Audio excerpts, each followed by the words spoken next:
number of organisations say they have performance management or performance appraisal systems in place, but often this is not reflected in the business performance, although they still seem to be able to pay out performance bonuses.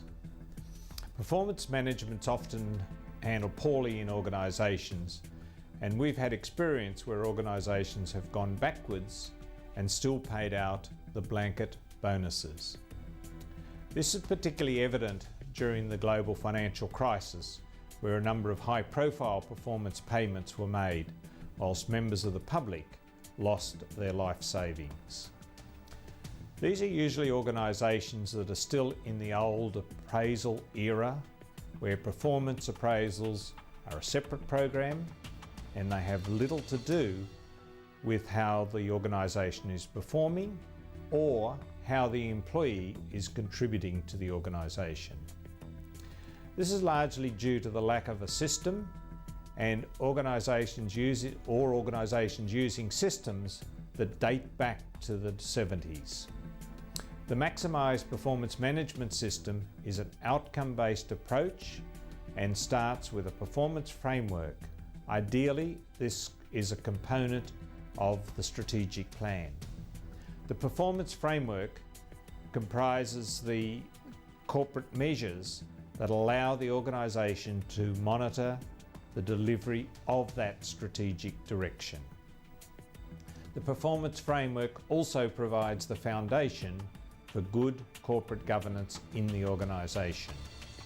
The performance framework is then cascaded down to the functional areas, or in some cases subsidiaries, and then incorporated into the role design itself.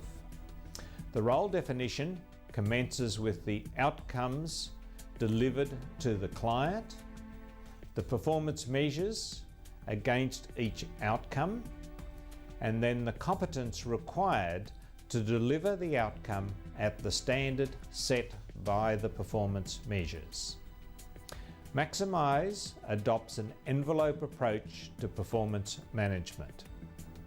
A target is established for each performance element, and this represents the expectations for that position.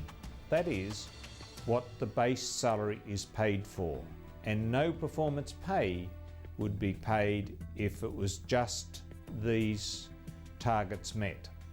Above the base salary level, there is a high stretch established at a level where 100% of performance pay will be paid for that element. Overall, performance pay may be set at, say, 25% of base salary.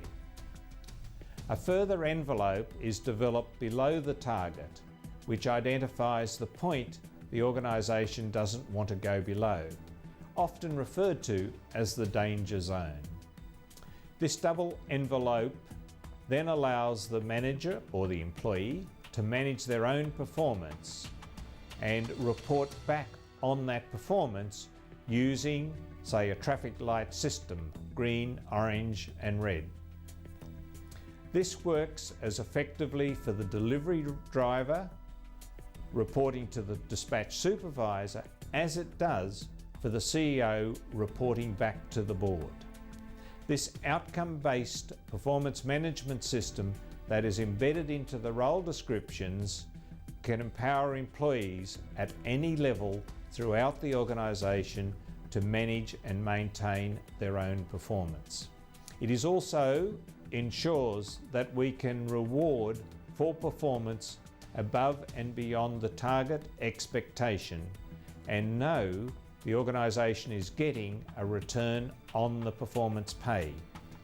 In the Maximise approach, once the position is defined, this becomes the specification against which the competency is compared, that's in acquiring the asset, and also the performance achievement can be compared, and this element is like maintaining the asset.